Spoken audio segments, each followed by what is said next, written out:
Bwana, leo tunazungumzia miongoni mwa kitabu maarufu sana ambacho kimejizolea umaarufu miaka ya hivi karibuni, kuanzia karne ya 19, karne ya 20 mpaka karne ya 21. Kinaitwa kitabu cha Henoko. Hichi kitabu ni miongoni mwa vitabu ambavyo havikujumuishwa katika vile vitabu ambavyo vipo kwenye Biblia. Sasa dhana imekuwa tofauti kulingana na imani na namna ambavyo watu wamemtafsiri na wamemfasiri Henoko.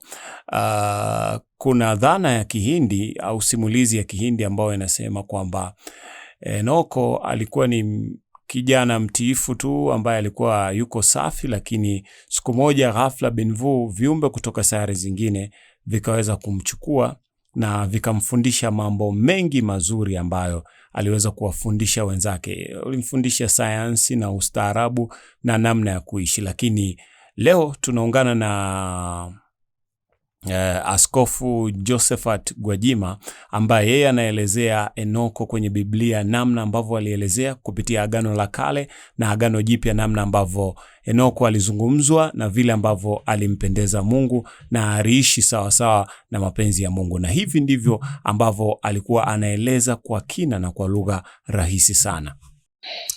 Hebu tuangalie neno moja.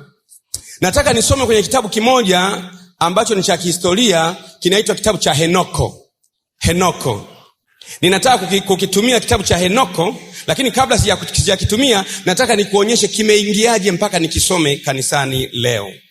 Mwanzo sura ya 5 na mstari wa 18 hadi wa 24. Mwanzo sura ya 5 mstari wa 18 hadi wa 24. Nasoma hapa na msoma Henoko. Henoko umuone ni nani? Yeredi akaishi miaka 162 akamzaa Henoko. Yeredi akaishi baada ya kumzaa Henoko miaka 800 akazaa wana waume na wake. Siku zote za Yeredi zilikuwa miaka 992 akafa. Henoko akaishi miaka 65 akamzaa Metusela. Henoko akaenda pamoja na Mungu baada ya kumzaa Metusela miaka 300 akazaa wana waume na wake. Siku zote za Henoko ni miaka 335. Henoko akaenda pamoja na Mungu, naye Henoko akatoweka, maana Mungu alimtwaa. Kwa hiyo kwenye kitabu cha Mwanzo, hebu tumpigie makofi Henoko kwanza. Kwenye kitabu cha Mwanzo tumemwona jamaa mmoja anaitwa Henoko au Enoka. Huyu mtu amesemwa alitembea pamoja na Mungu mpaka Mungu akamtwaa. Anaitwa Henoko. Lakini hebu tumwangalie huyu Henoko kwenye Agano Jipya. Tumemwona kwenye Agano la Kale kwamba ni mtu aliyetembea na Mungu mpaka Mungu akamtwaa. Tumwangalie kwenye Agano Jipya, Waebrania sura ya 11 na mstari wa 5. Henoko. Waebrania 11 na mstari wa 5. Kwa imani Henoko alihamishwa asije akaonja mauti, wala hakuonekana kwa sababu Mungu alimhamisha, maana kabla hajahamishwa alikuwa ameshuhudiwa kwamba amempendeza Mungu. Tumeona kumbe kwenye Agano la Kale tumeambiwa Henoko alichukuliwa na Mungu. Na kwenye Agano Jipya tumeconfirm na kwenyewe Henoko tuliyomsoma kwenye Agano la Kale, kumbe hata kwenye Agano Jipya Paulo anamsema alichukuliwa na Mungu. Kwa hiyo tumeconfirm kuna mtu anaitwa Henoko ambaye alitembea na Mungu kwenye Agano la Kale na baadaye Mungu akamchukua. Lakini Biblia inatuambia sasa kwenye kitabu cha Yuda kwamba huyu Henoko aliwahi kutoa unabii, lakini unabii wake hatuoni kwenye Biblia kitabu kinachoitwa Henoko. Sikiliza nikupeleke kwenye elimu ya kweli na ya uhakika kabisa katika jina la Yesu. Unajua vitabu vya Biblia hivi, wakati Biblia inaandikwa, waandishi walikuwa wanaandika. Baadaye sasa vitabu vilivyoandikwa vikaanza kukusanywa. Neno Biblia linaitwa Biblos au maana yake vitabu. Viliandikwa kwa watu tofauti tofauti katika sehemu tofauti tofauti, alafu baadaye vikakusanywa kwa pamoja, ndio vikaitwa Biblia. Biblia maana yake ni Biblos au maana yake vitabu, mkusanyiko wa vitabu. Vilipokusanyika, kile kitabu cha Henoko kilikuwepo. Lakini kwa sababu fulani watu wakaanza, wale waliokuwa wanakusanya vile vitabu wakawa nakiangalia kitabu cha Henoko, jamani, wanashindwa kukibeba. Lakini juzi ukisoma vizuri mwaka 1948 kulikuwa na discovery ya maneno ya Mungu ambayo yaligundulika kule Mashariki ya Kati, inaitwa Dead Sea Scroll.